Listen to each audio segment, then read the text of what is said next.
जय हिंद दोस्तों, मेरा नाम है दीक्षा चौहान और मैं आपका स्वागत करती हूँ कुरुक्षेत्र क्लासेस अजमेर में। मैं आप सभी को भूगोल पढ़ाऊंगी और आज आपकी पहली क्लास है सामान्य परिचय की। सब लोग ये याद रखिएगा कि जो प्रश्नावली आज हम सॉल्व करने वाले हैं ये बहुत सिंपल क्वेश्चंस हैं पर बहुत इंपॉर्टेंट है, तो आपको ये ध्यान रखना है कि इनमें गलती बिल्कुल भी नहीं होनी चाहिए। तो आज के लिए शुरू करते हैं क्लासेस। सबसे पहला प्रश्न, भारत किस महाद्वीप में स्थित है? इसका उत्तर है एशिया। जैसा कि हम सभी को पता है विश्व में हमारे पास कुल मिला के 7 महाद्वीप हैं, तो आप कमेंट सेक्शन में मुझे बताएंगे कि वो 7 महाद्वीप कौन से हैं। भारत की सीमा को कितने देश स्पर्श करते हैं? ऑप्शंस हैं 6, 5, 8 या फिर 7। तो हमारा सही उत्तर है ऑप्शन सी जो है 8। ये देखिए, ये है हमारा भारत देश और हमारे भारत देश को 8 पड़ोसी देश सीमा स्पर्श करते हैं और श्रीलंका यहाँ पे लास्ट में। तो हम मैप के जरिए इसको पढ़ेंगे। सबसे पहला है पाकिस्तान, अफगानिस्तान, चाइना, नेपाल, भूटान, बांग्लादेश, म्यांमार और श्रीलंका। तो आपको मैप के साथ साथ मतलब बुक्स के साथ साथ आपको पता होना चाहिए कि मैप पे इसका लोकेशन कहाँ है, ठीक है? क्योंकि आप सेना में भर्ती होने वाले हैं तो आपसे ये उम्मीद की जाती है कि आपको इतने बेसिक्स आने चाहिए। हमारा अगला प्रश्न है, क्षेत्रफल की दृष्टि से भारत का विश्व में कौन सा स्थान है? ऑप्शंस है 6, 5, 8 और 7। इसका सही उत्तर है ऑप्शन डी जो है 7। हमारा अगला क्वेश्चन है, भारत की आकृति किस प्रकार है? त्रिभुजाकार, चतुष्कोणीय, अष्टकोणीय या आयताकार? इसका सही उत्तर है ऑप्शन बी चतुष्कोणीय। अगले प्रश्न की तरफ चलते हैं, भारत पूर्णतः कौन से गोलार्ध में स्थित है? जैसा कि आप सभी को पता है हमारी जो बेसिक डायरेक्शंस हैं उत्तर, दक्षिण, पूरब और पश्चिम, उसी तरह हमारे जो ग्लोब है उसे हमने 4 भागों में बांटा है, जो कि है नॉर्दर्न हेमिस्फीयर उत्तरी गोलार्ध, सदर्न हेमिस्फीयर दक्षिणी गोलार्ध, ईस्टर्न हेमिस्फीयर पूर्वी गोलार्ध और वेस्टर्न हेमिस्फीयर पश्चिमी गोलार्ध। तो हमारा जो 0 डिग्री इक्वेटर है जिसे भूमध्य रेखा कहते हैं वो नॉर्दर्न और सदर्न हेमिस्फीयर में डिवाइड करता है। उसी तरह जो प्राइम मेरिडियन है या फिर प्रमुख यमोत्तर वो उसे वेस्टर्न और ईस्टर्न हेमिस्फीयर में डिवाइड करता है। तो हमारा जो भारत है एशिया में स्थित है, जैसा कि हमने सबसे पहले प्रश्न में देखा था, वो सबसे नॉर्दर्न हेमिस्फीयर में स्थित है। तो इसका सही उत्तर है उत्तरी गोलार्ध, ठीक है? आगे चलते हैं, बढ़ते हैं अगले प्रश्न की तरफ। क्षेत्रफल की दृष्टि से भारत का सबसे बड़ा राज्य कौन सा है? हमारे ऑप्शंस हैं उत्तर प्रदेश, राजस्थान, महाराष्ट्र और मध्य प्रदेश। इसका सही उत्तर है राजस्थान।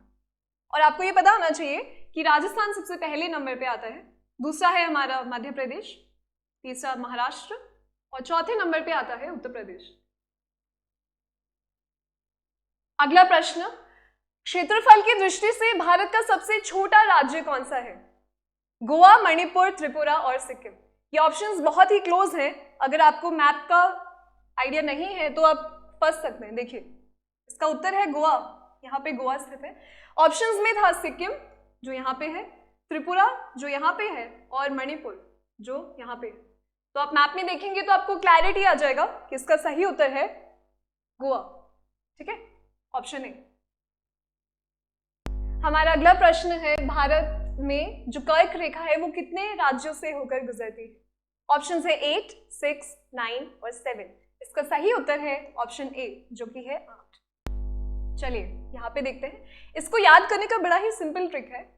ग, छ, झ जो कि है गुजरात, झारखंड और छत्तीसगढ़, ये परम मित्र है। प से पश्चिम बंगाल, र से राजस्थान, म से मध्य प्रदेश, मी से जो है हमारा मिजोरम और त्र से है त्रिपुरा। तो ये बड़ी सिंपल ट्रिक है और ये इंडिया के मैप में आपको लोकेशन पता होना चाहिए स्टेट्स का। गुजरात, राजस्थान, मध्य प्रदेश, छत्तीसगढ़, झारखंड, वेस्ट बंगाल, त्रिपुरा और मिजोरम। ये बड़ा ही सिंपल क्वेश्चन है, इसको गलत नहीं करना है। अगला प्रश्न है, भारत का मानक समय क्या है? 82 डिग्री पूर्वी देशांतर, 82.5 डिग्री पूर्वी देशांतर, 82 0.5 पश्चिमी देशांतर या फिर 83.2 डिग्री पश्चिमी देशांतर? इसका सही उत्तर है option B 82 degree and half पूर्वी देशांतर। ये हमारा भारत का नक्शा है और जैसा कि मैं उम्मीद करती हूँ आपको अक्षांश और देशांतर रेखा में कोई कंफ्यूजन नहीं। देखिए उत्तर, दक्षिण, पूरब, पश्चिम। उत्तर से दक्षिण की तरफ जाने वाली रेखाओं को देशांतर कहते हैं। द से दक्षिण, द से देशांतर, इसमें कोई कंफ्यूजन नहीं होना चाहिए। और जो बचेगा वो हमारा है अक्षांश रेखा। तो इसका सही उत्तर है 82 degree and half degree, 82 and half degree longitude, जिसे हम देशांतर कहते हैं, जो भारत का मानक समय निर्धारित करता है। अगला प्रश्न, भारत का कौन सा राज्य सर्वाधिक राज्यों की सीमाओं को स्पर्श करता है? उत्तर प्रदेश, मध्य प्रदेश, असम या तेलंगाना? इसका सही उत्तर है उत्तर प्रदेश। ये देखिए फिर से आ जाता है उत्तर प्रदेश। ये कुल मिला के 8 राज्यों से सीमा को स्पर्श करता है। सबसे पहला है उत्तराखंड, हिमाचल प्रदेश, हरियाणा, राजस्थान, मध्य प्रदेश, छत्तीसगढ़, झारखंड और बिहार। तो कुल मिला के जो हमारा उत्तर प्रदेश है वो 8 राज्यों से अपनी सीमा को साझा करता है। अगले प्रश्न की तरफ चलते हैं। भारत की पूर्व से पश्चिम की लंबाई कितनी है? Option A 2900 kilometres, option B 2932, 933 और 3214 किलोमीटर्स। इसका सही उत्तर है ऑप्शन सी 2933। ठीक है। अगला प्रश्न, भारत की उत्तर से दक्षिण की लंबाई क्या है? 3214 किलोमीटर्स, 3124 किलोमीटर्स, 3215 किलोमीटर्स या फिर 3223 किलोमीटर्स। इसका सही उत्तर है ऑप्शन ए 3214 किलोमीटर्स। ये देखिए फिर से वही मैप है। ये हमारा वेस्ट पॉइंट, ईस्ट पॉइंट, ये जो लाइन जा रही है ये टोटल है 2933 किलोमीटर्स। ओके, नॉर्थ से साउथ जाने वाली ये जो रेखा है इसका 3214 किलोमीटर्स का डिस्टेंस कवर करता है। भारत का उत्तरी बिंदु कौन सा है? ये प्रश्न आपके एग्जाम्स में बहुत बार रिपीट होगा कि southern most, western most, eastern और नॉर्दर्न मोस्ट पॉइंट्स कौन से हैं इंडिया के। तो इसमें पूछ रहा है उत्तरी बिंदु। इसका सही उत्तर है इंदिरा कॉल। देखिए हम सभी को पता है कश्मीर जो है वो भारत का ताज कहा जाता है। तो जो कश्मीर है वो भारत के उत्तर में है। तो क से कश्मीर, क से कॉल। ठीक है, तो भूलेंगे नहीं। कश्मीर के पास जो है इंदिरा कॉल, तो इंदिरा जो कॉल है वो भारत का सबसे उत्तरी बिंदु है। भारत का दक्षिणी बिंदु कौन सा है? इसका सही उत्तर है इंदिरा पॉइंट, जो कि स्थित है हमारे अंडमान और निकोबार आइलैंड्स पे।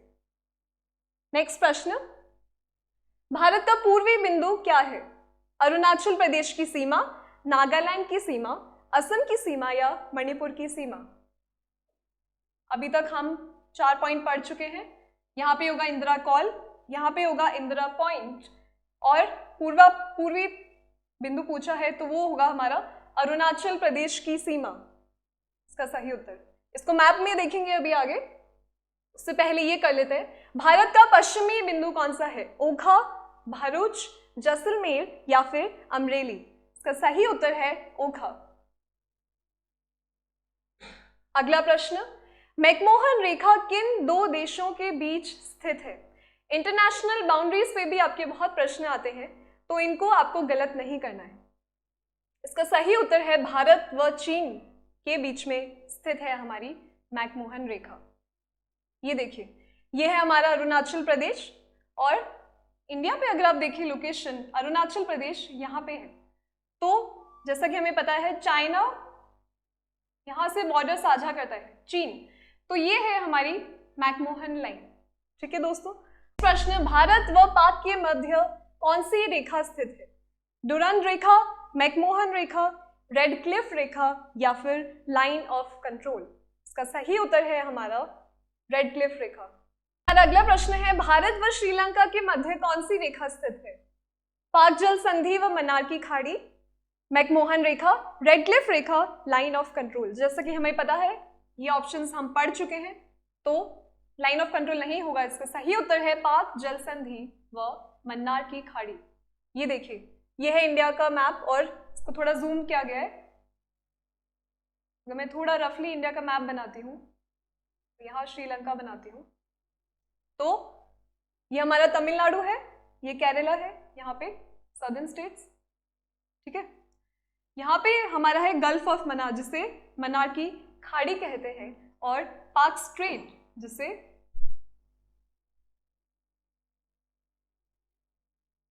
पाक जल संधि के नाम से जाना जाता है। ये हमारा श्रीलंका है। अगला प्रश्न, परिक्रमण गति क्या है? पृथ्वी का अपने अक्ष पर घूमना, पृथ्वी का सूर्य के चारों ओर घूमना, पृथ्वी का झुकना, या फिर इसका सही उत्तर है पृथ्वी का सूर्य के चारों ओर घूमना। अब आप सब तो मंदिर गए ही होंगे, और जब मंदिर जाते हैं तो परिक्रमा के बिना आपका जो विजिट है, आपका वहां जो जाना है, वो शायद अधूरा माना जाता है। तो साथियों, जब आप मंदिर में जाते हैं तो आप परिक्रमा लगाते हैं। इसी तरह हमारी जो पृथ्वी है वो भी सूर्य के चारों ओर परिक्रमा लगाती है, ठीक है, जिसे हम कहते हैं, ये देखिए, ये रोटेशन है। जो पृथ्वी अपने एक्सिस पे घूम रही है, अपने अक्ष पर जब घूमती है, उसे रोटेशन कहते हैं या फिर परिभ्रमण कहते हैं। और जो रेवोल्यूशन है, जिसे हम परिभ्रमण कहते हैं, वो होगा जब वो सूर्य के चारों ओर चक्कर काटती है।